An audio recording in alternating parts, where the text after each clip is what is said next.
നമസ്കാരം. വാർത്തകൾ വാസ്തവങ്ങളിലേക്ക് സ്വാഗതം. പ്രധാന വാർത്തകൾ.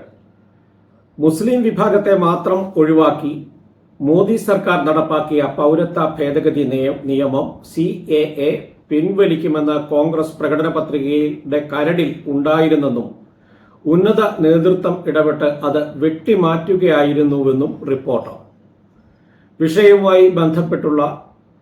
വിഷയവുമായി ബന്ധമുള്ള കോൺഗ്രസ് നേതാവിനെ ഉദ്ധരിച്ച് ദേശീയ ദിനപത്രമാണ് വിവരം പുറത്തുവിട്ടത്. ഇതോടെ CAA പ്രകടന പത്രികയിൽ ഉൾപ്പെടുത്താതിരുന്നത് ആലോചിച്ചുറപ്പിച്ചു തന്നെയാണെന്ന് വ്യക്തമായി. കോൺഗ്രസിന്റെ മൃദു ഹിന്ദുത്വ നിലപാടാണ് ഇതിലൂടെ പുറത്തു വന്നത്. കോൺഗ്രസ് പ്രകടന പത്രികയിൽ പൗരത്വ ഭേദഗതി നിയമം ഉണ്ടെന്ന് പ്രതിപക്ഷ നേതാവ് നുണ പറയുകയാണ്. പത്രികയിൽ പൗരത്വ ഭേദഗതി എന്ന വാക്കേ ഇല്ല. കരട് പത്രിക ഉണ്ടാക്കിയപ്പോൾ അതിൽ പൗരത്വ ഭേദഗതിയെക്കുറിച്ച് ഉണ്ടായിരുന്നു എന്നാണ് ഇന്ത്യൻ എക്സ്പ്രസ് പുറത്തുവിട്ട വിവരം. പിന്നീട് ആലോചിച്ച് പ്രകടന പത്രികയിൽ നിന്ന് ഒഴിവാക്കിയെന്നാണ് മനസ്സിലാക്കുന്നതെന്നും മുഖ്യമന്ത്രി പിണറായി വിജയൻ പറഞ്ഞു. ദേവസ്വങ്ങളുമായി ഉണ്ടാക്കിയ ധാരണയ്ക്ക് വിപരീതമായി പോലീസ് നിയന്ത്രണം കർശനമാക്കിയത് തൃശൂർ പൂരത്തെ പ്രതിസന്ധിയിലാക്കി. അവസാന നിമിഷം അനാവശ്യ നിയന്ത്രണങ്ങൾ ഏർപ്പെടുത്തിയതാണ് വിവാദത്തിന് കാരണം. എഴുന്നള്ളത്ത് ക്ഷേത്രത്തിൽ എത്തിയ ശേഷമേ ജനങ്ങളെ തടയൂ എന്ന് നേരത്തെ അറിയിച്ച പോലീസ് എഴുന്നള്ളത്ത് എത്തുന്നതിന് മുമ്പ് തന്നെ നിയന്ത്രണം ഏർപ്പെടുത്തി. ബാരിക്കേഡ് ഉയർത്തി സ്വരാജ് റൗണ്ടിന് ഉള്ളിലേക്കുള്ള വഴികൾ അടച്ചു.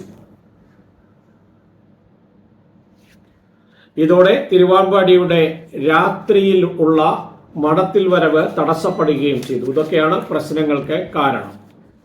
ഈ വിഷയത്തിൽ ഏതായാലും പോലീസിന്റെ ഈ നടപടിയെക്കുറിച്ച് അന്വേഷണം ഇടതുപക്ഷം ഉൾപ്പെടെയുള്ള സംഘടനകൾ ആവശ്യപ്പെട്ടിട്ടുണ്ട്. ഇതിൽ എന്തെങ്കിലും കുൽസിത ഉദ്ദേശങ്ങൾ ഉണ്ടോ എന്നും പരിശോധിക്കേണ്ടതുണ്ട്. തുടർന്നുള്ള നടപടികൾ ഒക്കെ പല പ്രസ്ഥാനങ്ങളുടെയും നിലപാടുകളും നടപടികളുമൊക്കെ അതുതന്നെയാണ് വെളിപ്പെടുത്തുന്നത് എന്ന് പറയുന്നു. മലയാളിയായ സുവിശേഷ പ്രവർത്തകന് നേരെ ബീഹാറിൽ സംഘപരിവാറിന്റെ ആൾക്കൂട്ട ആക്രമണം. കോട്ടയം മുട്ടുചിറ ചേലപ്രയിൽ പാസ്റ്റർ CP സണ്ണിയെയാണ് 30ഓളം പേരടങ്ങുന്ന സംഘം ക്രൂരമായി മർദ്ദിച്ചത്.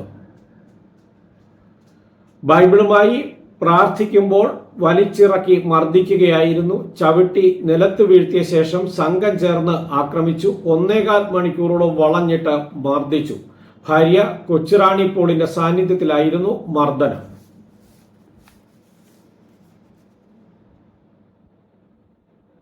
പെരുവയലിൽ ആൾമാറാട്ടം നടത്തി വീട്ടുവോട്ട് ചെയ്ത സംഭവത്തിൽ 4 ഉദ്യോഗസ്ഥർക്ക് suspension. Special polling officer, micro observer, booth level officer എന്നിവരെയാണ് ജില്ലാ വരണാധികാരിയായ കളക്ടർ സ്നേഹിത് കുമാർ സിംഗ് സസ്പെൻഡ് ചെയ്തത്. LDFന്റെ ബൂത്ത് ഏജന്റ്സ് നൽകിയ പരാതിയിലാണ് നടപടി. പെരുവയൽ പഞ്ചായത്തിലെ കായലം കൊടശ്ശേരി താഴം 84 നമ്പർ ബൂത്തിലെ BLO ആണ് ആൾമാറിയ കാര്യം LDF പ്രവർത്തകർ ശ്രദ്ധയിൽപ്പെടുത്തിയിട്ടും വോട്ട് ചെയ്യിച്ചത്. പായമ്പുറത്ത് ജാനകി അമ്മയുടെ ക്രമനമ്പർ 74 വോട്ട് കോടശ്ശേരി ജാനകി അമ്മയെ, അതായത് ക്രമനമ്പർ 101 കൊണ്ട് ചെയ്യിപ്പിച്ചു എന്നതാണ് പരാതി. ആറ്റിങ്ങൽ ലോക്സഭാ മണ്ഡലം UDF സ്ഥാനാർത്ഥി അടൂർ പ്രകാശിന് വേണ്ടി അടുത്ത ബന്ധുവും മദ്യവ്യവസായിയുമായ ബിജു രമേശ് വോട്ടിന് പണം വിതരണം ചെയ്യാൻ ശ്രമിച്ച സംഭവത്തിൽ സംസ്ഥാന തെരഞ്ഞെടുപ്പ് കമ്മീഷണർക്ക് പരാതി. അരുവിക്കര LDF തെരഞ്ഞെടുപ്പ് കമ്മിറ്റി സെക്രട്ടറി A. ആന്റണിയാണ് പരാതി നൽകിയത്. അരുവിക്കര പോലീസ് സ്റ്റേഷനിൽ നൽകിയ പരാതിയിൽ അന്വേഷണം ആരംഭിച്ചു. പണം വിതരണം ചെയ്യാനുള്ള ശ്രമം LDF പ്രവർത്തകർ തടഞ്ഞതോടെയാണ് വിവരം പുറത്തു വന്നത്. ഇന്ത്യയിൽ മതവേർതിരിവും വർഗീയ കലാപങ്ങളും വർദ്ധിക്കുന്നത് ആശങ്കാജനകമാണെന്ന് മലങ്കര ഓർത്തഡോക്സ് സഭ തൃശൂർ ഭദ്രാസനാധിപൻ യൂഹനോസ് മാർ മിലിത്തോസ് മെത്രാപ്പോലീത്ത കർണാടകയിൽ മതവസ്ത്രം ധരിച്ചതിന് കുട്ടികളെ പുറത്താക്കി. തെലങ്കാനയിൽ യൂണിഫോമിന് പകരം മതവസ്ത്രം ധരിച്ചത് ചോദ്യം ചെയ്തതിന് സ്കൂൾ അടിച്ചു തകർത്തു. ഒരു സംസ്ഥാനത്ത് ഒരു നീതിയും മറ്റൊരു സംസ്ഥാനത്ത് മറ്റൊരു നീതിയും വിധിക്കുന്നത് ഒരേ കക്ഷി തന്നെയാണെന്ന് മെത്രാപ്പോലീത്ത ദേശാഭിമാനിയോട് പറഞ്ഞു.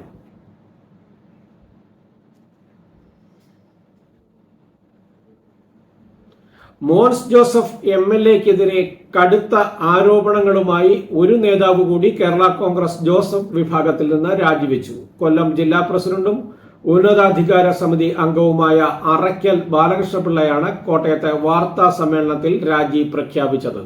PJ ജോസഫും മോൻസും വഞ്ചനാപരമായ നിലപാടാണ് സ്വീകരിക്കുന്നതെന്നും നയപരിപാടികളില്ലാതെ ഏതാനും വ്യക്തികളുടെ താൽപര്യം സംരക്ഷിക്കുന്ന പ്രസ്ഥാനമായി പാർട്ടി മാറിയെന്നും ബാലകൃഷ്ണപിള്ള ആരോപിച്ചു.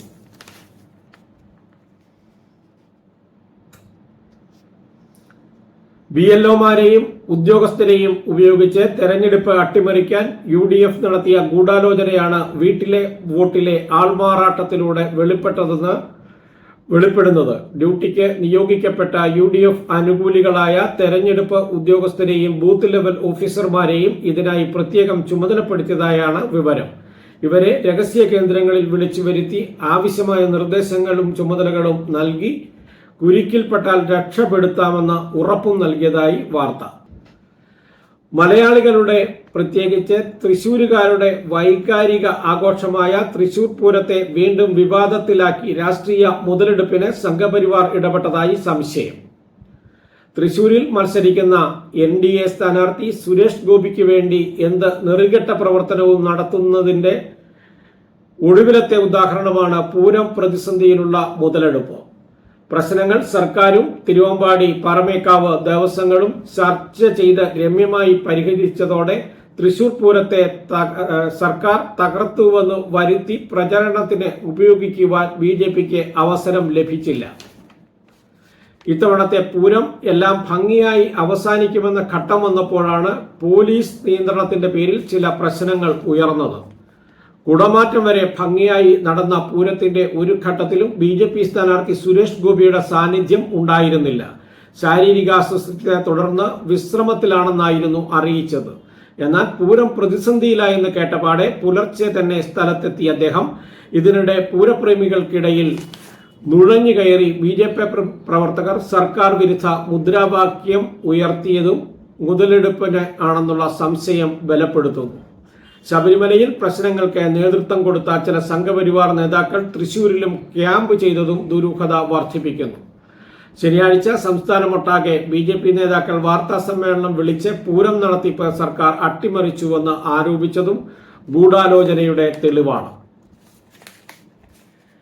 നേരത്തെ പൂരം പ്രദർശന നഗരിയുടെ തറവാടക ആനകളെ പരിശോധിക്കുന്നതിന് വനംവകുപ്പ് പ്രത്യേക സംഘത്തെ നിയോഗിക്കുമെന്ന ഉത്തരവ് എന്നിവ ഉപയോഗിച്ച് മുതലെടുപ്പിന് ശ്രമിച്ചെങ്കിലും സംസ്ഥാന സർക്കാരിന്റെയും മന്ത്രിമാരായ K Radhakrishnan, K Rajan, LDF സ്ഥാനാർത്ഥി VS സുനിൽകുമാർ എന്നിവരുടെയും സമയോചിതമായ ഇടപെടൽ മൂലം ഈ നീക്കം പാളി.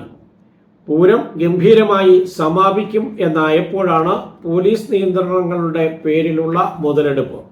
തൃശൂരിൽ വൻ തിരിച്ചടി ഉറപ്പായ BJPയുടെ അവസാന ആയുധമായിരുന്നു പൂരം വിവാദം. അതും സർക്കാർ ഇടപെടലിൽ ചീറ്റിപ്പോയി.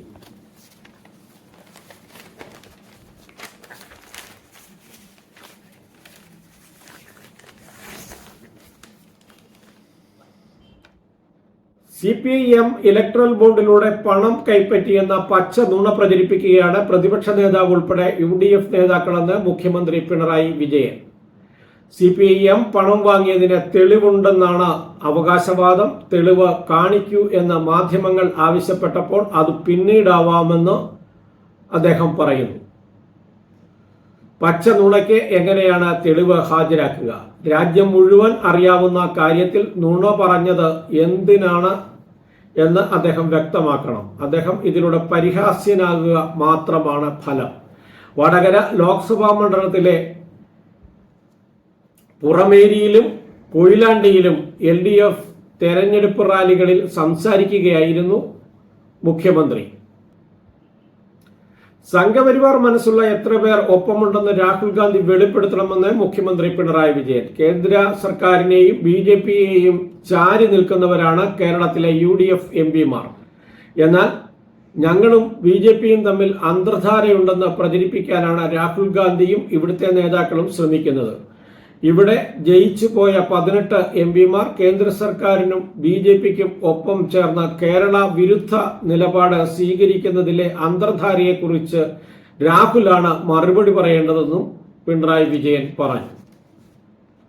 CPIM ഇലക്ട്രൽ ബോണ്ടിലൂടെ പണം വാങ്ങിയതിന് തെളിവുണ്ടെങ്കിൽ പ്രതിപക്ഷ നേതാവ് VD സതീശൻ ആ തെളിവ് പുറത്തുവിടണമെന്ന് സംസ്ഥാന സെക്രട്ടറി MV ഗോവിന്ദൻ പറഞ്ഞു.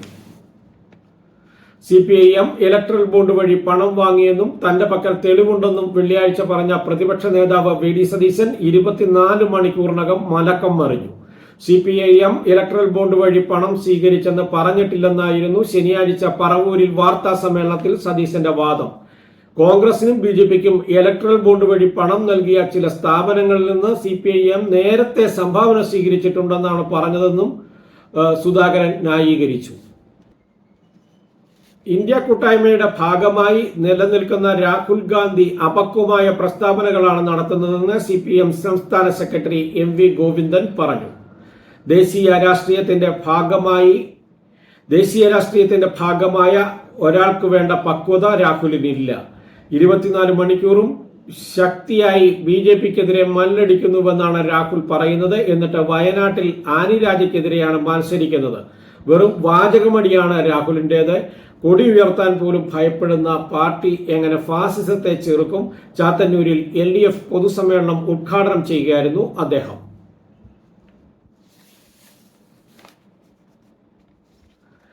BJPക്കെതിരായ പോരാട്ടത്തിന്റെ നായകനെന്ന് അവകാശപ്പെടുന്ന രാഹുൽ ഗാന്ധി അവർക്ക് സ്വാധീനമില്ലാത്ത വയനാട്ടിൽ മത്സരിക്കുന്നത് എന്തിനെന്ന ചോദ്യത്തിന് ഇതുവരെ മറുപടി കിട്ടിയിട്ടില്ലെന്ന് CPIM പോളിറ്റ് ബ്യൂറോ അംഗം പ്രകാശ് കാരാട്ട്. ഉത്തരേന്ത്യയിൽ രാഹുൽ മത്സരിക്കാതിരിക്കുന്നത് എന്തുകൊണ്ടാണെന്നും വ്യക്തമാക്കണം. മിക്ക വിഷയങ്ങളിലും BJPയുമായി സന്ധി ചെയ്യുന്ന കോൺഗ്രസ് ഇക്കാര്യത്തിൽ മൃദു സമീപനമാണ് സ്വീകരിക്കുന്നത്.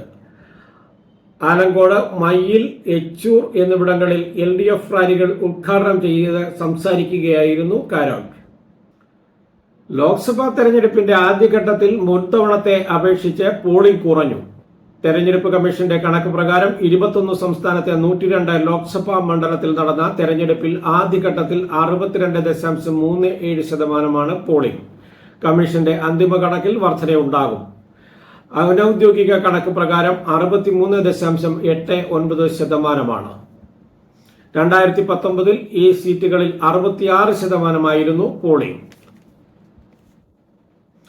സുപ്രീം കോടതി ഭരണഘടനാ വിരുദ്ധമെന്ന് റദ്ദാക്കിയ ഇലക്ട്രൽ ബോണ്ട് പദ്ധതി വീണ്ടും അധികാരത്തിലെത്തിയാൽ തിരിച്ചു കൊണ്ടുവരുമെന്ന് കേന്ദ്രമന്ത്രി നിർമ്മല സീതാരാമന്റെ പ്രസ്താവനയ്ക്കെതിരെ വിമർശനം ശക്തമാകുന്നു.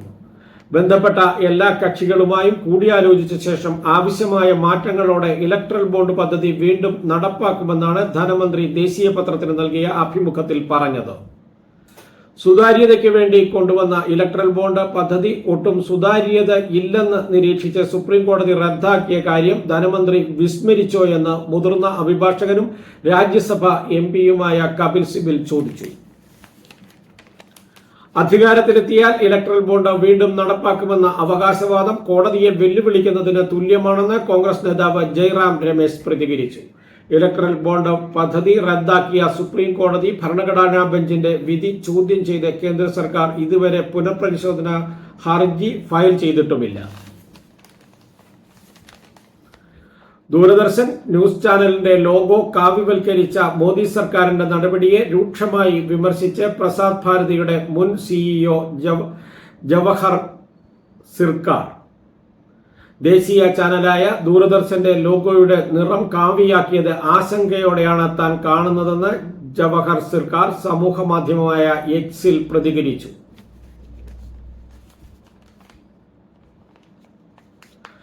കർണാടകത്തിൽ ഗവർണർ ഭരണം ഏർപ്പെടുത്താൻ BJP ശ്രമിക്കുന്നെന്ന് ഉപമുഖ്യമന്ത്രി DK ശിവകുമാർ. സംസ്ഥാനത്തെ ക്രമസമാധാന നില തകർന്നു എന്ന BJP ആരോപണത്തിൽ പ്രതികരിക്കുകയായിരുന്നു അദ്ദേഹം. കേന്ദ്ര സർക്കാരിനെതിരെ നടത്തിയ പാർലമെന്റ് മാർച്ചിൽ പങ്കെടുത്ത് സംസാരിച്ച SFI കേന്ദ്ര കമ്മിറ്റി അംഗം ദളിത് ഗവേഷകനുമായ പ്രിനി ശിവാനന്ദയെ Mumbai Tata institute of social സയൻസിൽ നിന്ന് ടിസിൽ നിന്ന് പുറത്താക്കിയ നടപടി പിൻവലിക്കണമെന്ന് ഐക്യ വിദ്യാർത്ഥി മുന്നണി. സംഘപരിവാറിനെതിരെ ഉയരുന്ന ശബ്ദങ്ങളെ അടിച്ചമർത്താനുള്ള നീക്കമാണ് ടിസ് അധികൃതരുടേത്. ദേശീയ അവാർഡടക്കം നേടിയ രാം കെ നാം ഡോക്യുമെന്ററി കാണാൻ വിദ്യാർത്ഥികളെ പ്രേരിപ്പിച്ചുവെന്നാണ് വിദ്യാർത്ഥിക്കെതിരായ പ്രധാന കുറ്റം. ടിസിന്റെ സ്വതന്ത്ര അക്കാദമി അന്തരീക്ഷത്തെ കളങ്കപ്പെടുത്തുന്ന നടപടിയാണ് അധികൃതരുടേത്. 16 വിദ്യാർത്ഥി സംഘടനകളുടെ പ്ലാറ്റ്ഫോമായ ഐക്യ വിദ്യാർത്ഥി മുന്നണി കെട്ടിപ്പടുക്കുന്നതിൽ വലിയ പങ്ക് വഹിച്ചയാളാണ് രാമദാസിനെ പുറത്താക്കിയ നടപടിക്കെതിരെ രംഗത്തിറങ്ങാൻ സമാന മനസ്കരായ സംഘടനകളോടും ജനാധിപത്യ വിശ്വാസികളോടും ഐക്യ വിദ്യാർത്ഥി മുന്നണി പ്രസ്താവനയിൽ അഭ്യർത്ഥിച്ചു. പകരം വീട്ടാനാണ് നീക്കമെങ്കിൽ അടുത്ത പ്രതികരണം അതിശക്തമായിരിക്കുമെന്ന് ഇസ്രയേലിന് വീണ്ടും ഇറാന്റെ മുന്നറിയിപ്പ്. ഇറാന്റെ താൽപര്യങ്ങൾക്കെതിരായി ഇസ്രയേൽ ഒരു സാഹസികതയ്ക്ക് മുതിരുകയാണെങ്കിൽ പ്രത്യാക്രമണം തൽക്ഷണം ഉണ്ടാകുമെന്നും അത് അതിശക്തമാകുമെന്നും വിദേശമന്ത്രി ഹോസ്റ്റൈൻ അബ്ദുള്ള ഹിയാൻ മുന്നറിയിപ്പ് നൽകി. കഴിഞ്ഞ ദിവസം ഇറാനിലേക്ക് ഉണ്ടായ ഡ്രോൺ ആക്രമണത്തെക്കുറിച്ച് അന്വേഷിക്കുകയാണെന്നും ഇസ്രയേലാണ് ആക്രമണത്തിന് പിന്നിൽ എന്നതിന് ഇതുവരെ വ്യക്തമായ തെളിവ് ലഭിച്ചിട്ടില്ലെന്നും അബ്ദുള്ള ഹിയാൻ പറഞ്ഞു. ഇതോടെ വാസ്തവങ്ങൾ പ്രധാന വാർത്തകൾ വായിക്കുന്നത് അവസാനിക്കുന്നു. എല്ലാവർക്കും നന്ദി അറിയിക്കുന്നു. നല്ല ദിവസം ആശംസിക്കുന്നു.